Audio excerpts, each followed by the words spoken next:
Oi, pessoal, tudo bem? Começando então mais um tópico de estudos, esse que está aparecendo na tela para vocês aí, os conectores de sentença, sentence connectors ou linking words em inglês, que nada mais são, se a gente pensar em português, nada mais são do que as conjunções. Então, nessa videoaula eu vou estar falando para vocês sobre os conectores de sentença e um pouquinho sobre coesão textual, dentro do assunto coesão textual, onde se encaixam os conectores de sentença. Vou apresentar para vocês os principais, não todos, mas apresentar algumas ideias dos principais conectores de sentença, grupos e alguns exemplos, para que a gente possa então concluir o nosso ano de estudos, tá? Então vamos lá. O que são os conectores de sentença então e o que tem a ver com coesão textual, conector de sentença e coesão textual? Então, o conector de sentença, as linking words, os sentence connectors, né, eles são palavras, tá? São palavras ou grupos de palavras, expressões, que servem para estabelecer uma ligação entre conceitos ou ideias em uma mesma frase ou entre frases distintas. Então, isso é muito importante que vocês já assimilem desde o primeiro momento. Nós estamos tratando de ideias, sempre pares, normalmente pares. Ideias e eu preciso, dentro de um texto, conectar essas ideias, conectar esses pares de sentenças, ou pares de parágrafos e assim por diante. É o que dá a ligação entre uma parte e outra do meu texto. É a costura textual, vocês já pode ser que vocês ouçam falar nesse termo, né? A costura textual, como é que eu vou ligar a primeira ideia com a segunda ideia, com a terceira e fazer com que o texto fique coeso. Tá? Então, os conectores são isso, são palavras que estabelecem essa ligação entre a ideia A com a ideia B. Tá bem? O que mais, né? Esses termos, então, são importantes para manter o que chamamos de coesão textual, como eu falei, né? Quando as ideias transmitidas através das frases e parágrafos estão interligadas, ou que elas seguem uma lógica. Então, eu estou falando alguma coisa para vocês, o que, que vem depois dessa primeira fala, o que, que vem depois, é a segunda, a terceira, a quarta parte, como é que eu faço essa ligação, né? Então, elas são interligadas em uma lógica promovendo a organização e progressão do texto. Ou seja, o que, que é a organização e progressão do texto? Ele tem início, meio e fim, e esse início, meio e fim estão é, ligados de uma forma lógica para que o texto como um todo faça sentido, tá bem? Eu vou dar um exemplinho para vocês agora na próxima tela, um exemplo bem simples, tá, de como é que a gente pode organizar um texto, como é que eu posso utilizar conectores de sentença para dar essa ideia de organização e de interligação entre uma ideia e outra, tá? Eu vou primeiro mostrar para vocês algumas sentenças e depois a gente liga elas, tá? Então vamos lá. Eu tenho uma primeira sentença aqui. I went to the doctor last week. Ou seja, eu fui ao médico na semana passada. Outra sentença. I wasn't feeling good. Ou seja, eu não estava me sentindo bem. A próxima. The doctor prescribed me some medicine. Ou seja, o médico me receitou um remédio. A próxima. He recommended me to do more exercises. Ele me recomendou fazer mais exercícios. Outra sentença. I really hate doing exercises. Eu odeio fazer exercícios. E mais uma sentença. I don't think I'll be able to do that. Eu acho que eu não vou conseguir fazer isso. Então, nós temos aqui uma série de sentenças, de frases, de ideias, né, que, de certa forma, contam uma história, tem um texto montado, mas ele não está ainda ligado, essas ideias não estão tendo ligação, é apenas um conjunto de frases, um conjunto de sentenças. Né? Eu passei algumas ideias para vocês, mas falta ligação nessas ideias, falta uma formulação de parágrafos. Elas estão muito mais como simplesmente joguei um grupo de sentenças para vocês e não organizei ainda o parágrafo. Vamos fazer uma ligação. Como é que eu poderia, então, fazer algumas ligações aqui? Então, na primeira, I went to the doctor last week because I wasn't feeling good. Ou seja, eu fui ao médico na semana passada porque eu não estava me sentindo bem. Tá? The doctor prescribed me some medicine and he recommended me to do more exercises. Ou seja, o médico me receitou alguns remédios e me recomendou fazer mais exercícios. But I really hate doing exercises. Mas eu odeio fazer exercícios. So I don't think I'll be able to do that. Então eu acho que eu não vou conseguir fazer isso. Tá? Então eu coloquei aqui alguns conectores de sentença, because, and, but, and so, ou seja, porque, e, mas, e então. E de certa forma essas frases não ficaram mais tão soltas, tão perdidas. Ficou meio que dei uma organização de parágrafo de texto. Então são as ideias, várias ideias, várias sentenças que ficaram ligadas uma à outra com essas conexões. Mas como é que isso funciona então? Tá? Então que tipo de conexão é essa dessas conexões que eu estou falando? Então, os conectores de sentença eles vão ser agrupados de acordo com a sua função dentro do texto. Vocês vão perceber ali que aquelas palavras são diferentes porque elas têm funções diferentes a serem executadas nessa ligação, nessa junção das sentenças aí. Algumas dessas funções, eu vou colocar para vocês alguns exemplos, não são todos, tá? Porque nós não vamos ter tempo de estudar todas.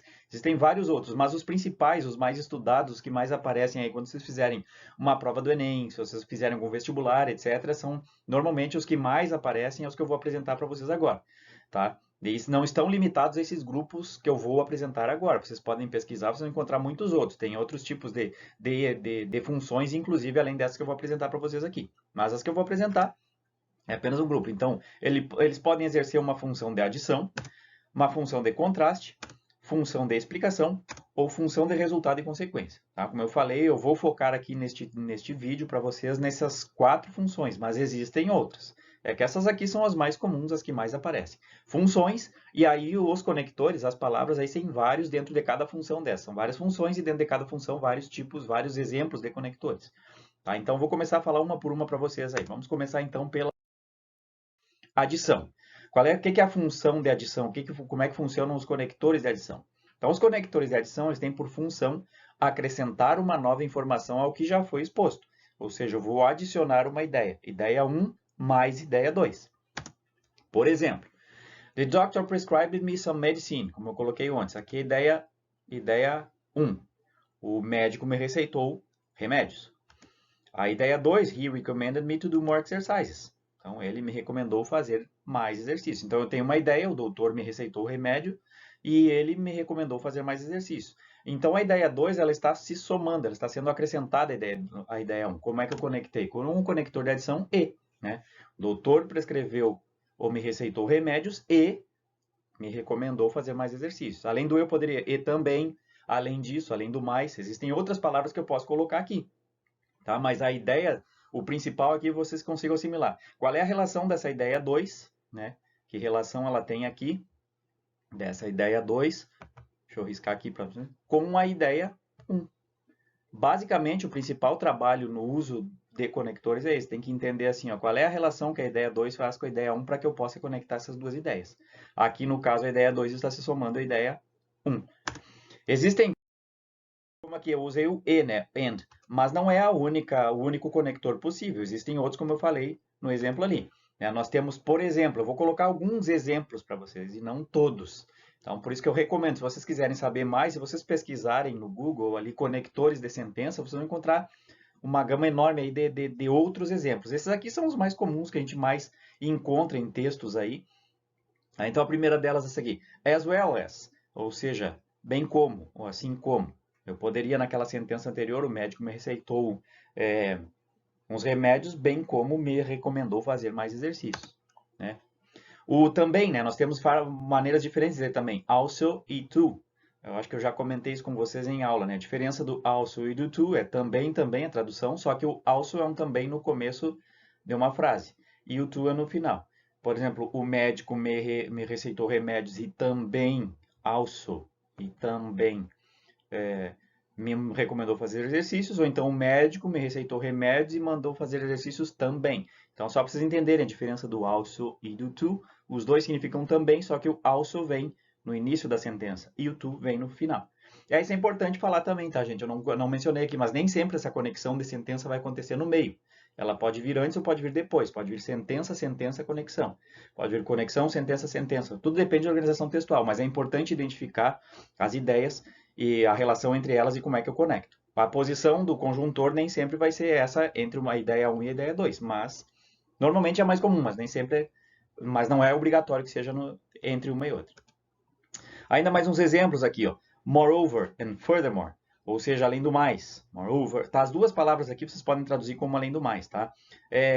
São palavras que não são muito comuns de vocês ouvirem, né? Não é muito comum do texto falado, mas do texto escrito aparece mais, principalmente o furthermore. O moreover é mais comum, furthermore é um pouco mais típico do texto escrito. Então, por conta de a gente estar lidando aqui com coesão textual, para quem vai fazer ou escrita em língua inglesa, redação, por exemplo, né, são alguns termos aí que são comuns da organização textual escrita. E mais um exemplo bem comum também é o besides that, além disto. Tá? Então, isso aqui são só alguns exemplos de conexões, de conectores de sentença que servem para cumprir a função de adição. Tá bem? Vamos para a próxima função. Conectores de contraste. O que é um conector de contraste? É de oposição, né? É choque. Ele tem por função indicar a existência de uma ideia oposta àquela que já foi apresentada. Tá? Então agora eu não estou falando isso e mais aquilo. Eu estou falando isso, porém tem aquilo. Né? Vamos ao exemplo. A sentença, a ideia 1. He recommended me to do more exercises. Ele me recomendou fazer exercícios. Essa é a ideia 1. Aí a ideia 2. I really hate doing exercises. Essa é a ideia 2. Eu odeio fazer exercício. Ele recomendou e eu odeio. Como é que eu vou conectar essas ideias? Porque uma ele está mandando fazer e a outra eu estou me recusando fazer. Então, são opostas. Né? Então, para eu mostrar essa oposição, eu posso utilizar ali no caso but, mas. Né? He recommended me to do more exercises, but I really hate doing exercises. Ele me recomendou fazer exercícios, mas, porém, no entanto, todavia, eu odeio fazer exercício. Tá? Então, é isso que está em jogo aqui, são ideias que se opõem. Normalmente vocês vão encontrar os conectores de contraste quando eu estou falando de vantagem e desvantagem, coisa boa, coisa ruim. Então, quando eu conseguir identificar o que cada ideia apresenta, né? Se for nesse binômio aí do bem e do mal, coisa boa, coisa ruim, a vantagem e desvantagem, vocês vão ter um conector de contraste entre essas duas ideias. Tá? Alguns exemplos mais além do but. O but é o mais comum, tá? Mas eu tenho outros exemplos aí. Que palavras que são comuns de aparecer nessa situação de executar a função de contraste entre ideias. O however, essa primeira aqui, ó, eu sempre recomendo aos meus alunos, se vocês tiverem que um dia decorar uma palavra, uma conexão, decorem o however. Essa é uma das que mais aparecem nos textos. Quando existia provas de vestibular, hoje nós estamos muito baseados no Enem, que ele é mais da interpretação, mas quando existiam provas gramaticais, ainda existem algumas, por exemplo, a URGS, né? Então, quando aparece alguma questão de gramática e o tópico é conexão de sentenças, o however é, digamos, um grande ator aí, um ator principal da nossa história. Ele é muito comum de aparecer em análises de textos de provas de inglês. Né? Então, o however é uma palavra bastante comum. A tradução principal do however é essa aqui, porém, no entanto. Se vocês pegarem aquele exemplo que eu dei na tela anterior, ao invés do but entre uma sentença e outra, colocar o however vai fazer o mesmo efeito. Né? O doutor me recomendou fazer exercícios, porém, eu odeio fazer exercícios. No entanto, eu odeio fazer exercícios. Outros exemplinhos aí, ó. Though é embora. Embora eu não goste de fazer exercício, o doutor me recomendou que eu fizesse. Aqui o although ele tem uma ideia dentro da conexão de contraste. Se vocês pensarem em português, existe a ideia da concessão, que não chega a ser uma oposição total. Mas eu não vou entrar nesse detalhe com vocês de diferenciar o contraste total do contraste parcial com a concessão. Então, apenas tenham em mente que ele pode, o embora, né, ele pode apresentar uma ideia de contraste, embora não seja um contraste total. Ele é chamado de concessiva. Mas nós não vamos entrar no mérito da questão da terminologia. Em português vocês aprendem assim, conjunção, coordenada, adversativa. Então tem uma série de nomes e de termos. O importante para nós aqui não é decorar esses termos, é entender a ideia, a função que elas executam. Tá? Outro exemplo, on the other hand, por outro lado. Por outro lado, e outra coisa importante, né, de mencionar. Vocês têm que entender a relação das ideias, porque alguns conectores se prestam para mais de uma função. O por outro lado, aqui ele está aparecendo como contraste, mas eu poderia, por exemplo, numa função que eu não vou mostrar para vocês, que é a alternativa, ele também pode apresentar uma alternativa. Você pode ler, por outro lado, você pode assistir televisão. Aí seria a alternativa, ou isso ou aquilo. Mas não é o caso aqui, ele está se colocando como oposição, né? O doutor me recomendou fazer exercícios. Por outro lado, eu não gosto de fazer exercícios. Então, eu posso apresentar uma oposição, um contraste à ideia, utilizando essa expressão que está aí, on the other hand, por outro lado. Tá? Outros exemplos aqui, nonetheless, nevertheless. Faltou um Szinho ali agora que eu estou vendo na minha digitação do PowerPoint. Então, só considero esse nonetheless aqui com um Szinho a mais ali, na escrita, na ortografia. Essas duas palavrinhas aqui significam também no entanto, todavia, porém, assim como however, só que eles têm uma pequena diferença aqui do nonetheless para o however. Elas são mais formais, tá? Então, como eu disse antes nas telas anteriores, esses aqui são típicos do texto escrito. São mais comuns aparecerem em textos escritos do que em texto falado. Vocês não vão encontrar uma pessoa falando nonetheless, nevertheless. Então, elas são palavras que existem, mas ela tem essa característica de puxar mais para um tipo de texto que é o escrito e não o falado, tá? O mais comum é o however, é o but. Na fala, o but vai estar presente o tempo inteiro, é bem mais comum de vocês ouvirem, tá? Então, tem essas diferenças aí de tipo de texto, qual é o texto que eu estou empregando aqui, um texto falado, texto oral, ou um texto escrito. Mais um ainda, antes de passar a função, cheguei ao próximo, é o despite of, apesar de. Tá? Apesar de eu não gostar de exercícios, o médico me receitou que eu os fizesse. Então, também dá a ideia de é uma coisa oposta à outra, tá? Próxima função, função de explicação. Então, conectores de explicação. Então, eles têm por função, o próprio nome já está dizendo, tem por função explicar as razões de uma ideia que já foi apresentada. Então, eu falo uma coisa, ideia 1, e explico essa ideia 1 acrescentando a ideia 2. Vamos aos exemplos. A ideia 1. I went to the doctor last week. Tá? Fui ao médico na semana passada. Ideia 1. Ideia 2. I wasn't feeling good. Então, eu fui no médico, eu não estava me sentindo bem. Então, eu fui no médico because. Por quê? Eu fui no médico na semana passada porque eu não estava me sentindo bem.